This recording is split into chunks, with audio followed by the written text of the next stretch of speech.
प्रेमी सज्जनों,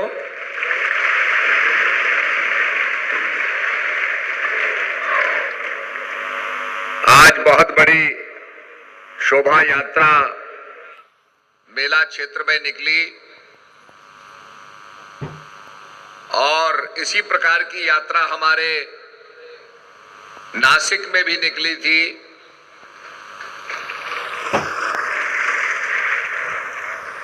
तो ये सभी लोगों ने इसमें सम्मिलित होकर के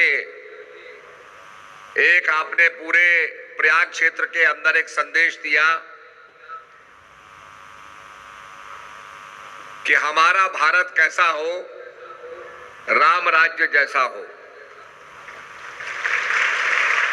और आप लोग पैदल चल रहे थे।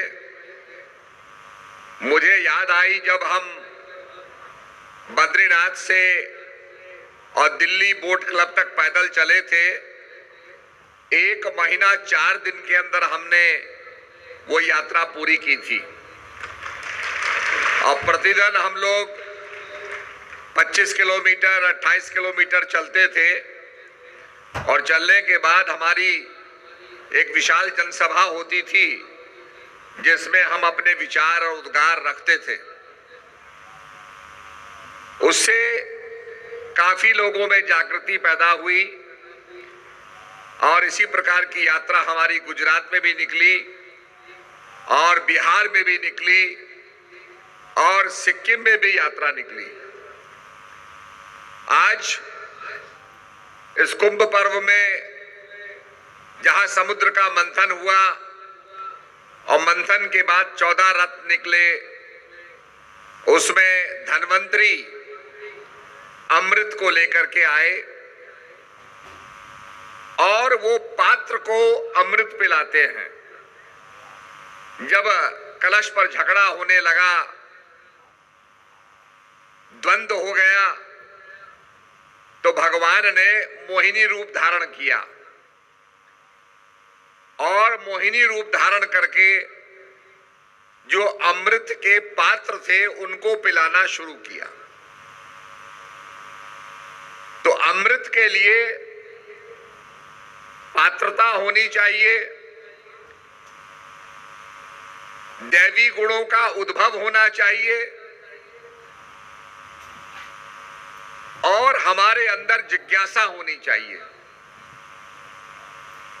इसीलिए कहा, सुन समझहि जन मुदित मन, मज्जहि अति अनुराग, लेह 4 फल अछत तनु, साधु समाज प्रयाग। ये तो जंगम तीर्थ है, मुद मंगल में संत समाजू, जो जग जंगम तीर्थ राजू, राम भक्ति जहां सुरसरी धारा, सरसई ब्रह्म विचार प्रचारा। जहां महापुरुष चलते हैं, संत चलते हैं, ज्ञान की चर्चा होती है, वो अपने आप में तीर्थ बन जाता है। ज्ञान की गंगा में स्नान करके लोग उस एकात्म सत्य को प्राप्त करते हैं जो सबके अंदर है। इसीलिए कहा गया, जात ना पूछिए साधु की, पूछ लीजिए ज्ञान। जात पात पूछे ना कोई, हरि का भजे सो हरि का होई। आपने देखा होगा, पानी है, गंगा जी का पानी है, यमुना जी का पानी है, और वो पानी यमुनोत्री और गंगोत्री से बह करके यहां पर मिल रहा है। गंगोत्री से बह करके यहां पर मिल रहा है, संगम हो रहा है। प्रयाग है जहां पर 2 धाराएं और अंडरग्राउंड सरस्वती जो मिल करके और त्रिवेणी बना रही हैं और एक धारा बन गई, यूनिफिकेशन हो गया। जब बद्रीनाथ से गंगा बहती है, अलकनंदा और अलकनंदा के साथ एक और धारा आती है नीति घाटी से, उनका विष्णु प्रयाग में संगम होता है।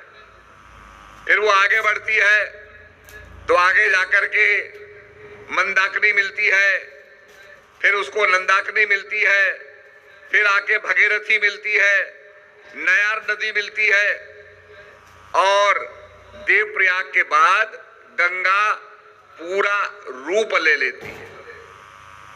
एक बार की कथा यह है कि सभी नदियों ने प्रयास किया कि हम हिमालय से बहकर के और समुद्र तक चले जाएं। सबने प्रयास किया पर समुद्र तक पहुंच नहीं सकी, रास्ते में ही विलोप हो गई। तो सबने कहा कि अगर अकेले अकेले हम समुद्र नहीं पहुंच सकती हैं, हमारे पास इतना क्षमता नहीं है जल की कि हम समुद्र तक पहुंचे, तो क्यों नहीं आपस में हम मिल लें। तो अलकनंदा धौली नदी से मिलती है, उसके बाद वो पिंडर नदी से मिलती है, उसके बाद वो मंदाकिनी से मिलती है, फिर उसके बाद वो आपके भगीरथी से मिलती है, और सारी नदियां मिलकर के पूर्ण रूप गंगा बन जाती हैं जो समुद्र तक पहुंच जाती हैं। ऐसे ही हम भी भारतवासी मिलकर के काम करेंगे तो हम अपने लक्ष्य की प्राप्ति कर सकते हैं। पानी आप कहीं का भी ले, गंगा का पानी, यमुना का पानी, मेकोंग का पानी, वोल्गा का पानी, मिसिसिपी का पानी, आप किसी भी नदी के पानी ले लें, उस पानी को आप एग्जामिन करेंगे कि तत्वतः वो क्या है, व्हाट इज इट्स कंटेंट्स, तो आप पाएंगे कि उसके अंदर हाइड्रोजन और ऑक्सीजन है। विज्ञान कहता है 2 atoms of hydrogen, 1 atom of oxygen makes 1 molecule of water। तो उसके अंदर हाइड्रोजन और ऑक्सीजन उसके एम्पिरिकल हैं, तत्व हैं। जब पानी की हम विवेचना करेंगे कि उसमें क्या है, तो उसमें हाइड्रोजन और ऑक्सीजन ही है। कहीं का भी पानी आप ले लें, तो जो पानी के तत्व को हम एग्जामिन करते हैं, ऐसे ही संतों ने कहा तुम अपने आप को एग्जामिन करो, अपने आप को पहचानो, अपने आप को जानो, अपन को आप ही में पायो, शब्द ही शब्द भयो उजियारो, सतगुरु भेद बतायो, अपन को आप ही में पायो। Examine yourself, no yourself. और आज ये पूरा अध्यात्म का प्रांगण, संत महात्माओं का प्रांगण प्रयाग जो है, ये इसी बात की तरफ कह रहा है कि उस अमृत को प्राप्त करो जो लाइफ एंड डेथ से आपको दूर ले जाएगा, जिसके लिए भगवान गीता में कहते हैं नैनम चिंतन्ति शास्त्राणि नैनम दहति पावका न चैनम क्लेदन्ति तापो न शोषति मारुतो। हे अर्जुन, ये आत्मा अजर अमर और अविनाशी है, इसका नाश नहीं होता है। विज्ञान भी यही कहता है कि ये मैटर जो है, energy equals to mass into velocity of light squared. ये सारा पदार्थ शक्ति से ही निकला है, और इसीलिए हम वंदना करते हैं या देवी सर्वभूतेषु शक्ति रूपेण संस्थिता नमस्तस्यै नमस्तस्यै नमस्तस्यै नमो नमः। तो प्रयागराज का यह उत्सव अध्यात्म की ओर ले जा रहा है।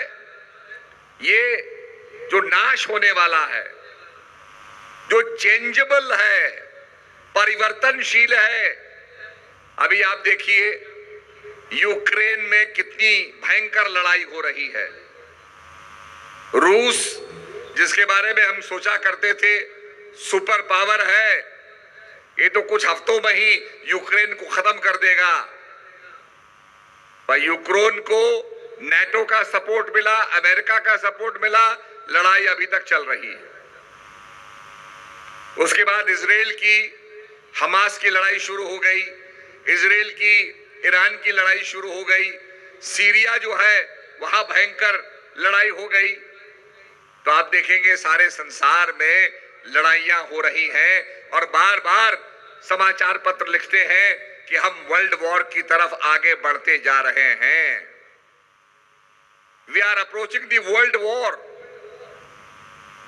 तो ऐसी स्थिति के अंदर कोई भी सुपर पावर टेम्प्ट हो सकती है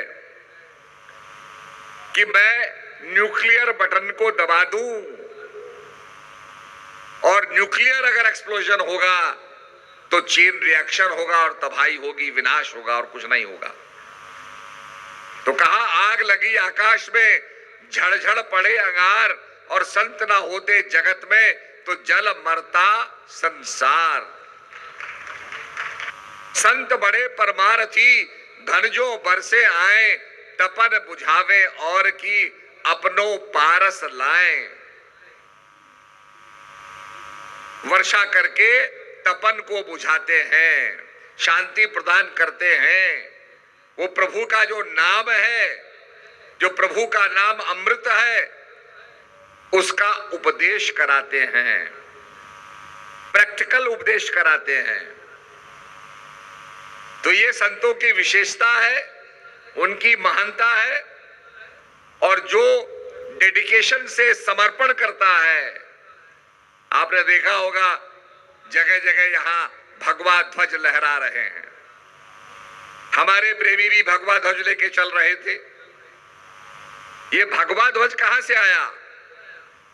जब शिवाजी महाराज समर्थ रामदास के पास आते हैं, उन्हें गुरु बनाते हैं, तो समर्थ रामदास कहते हैं ज्ञान लेने से पहले शिवाजी तुम्हें तन मन धन अर्पण करना पड़ेगा कि महाराज मैं तैयार हूं।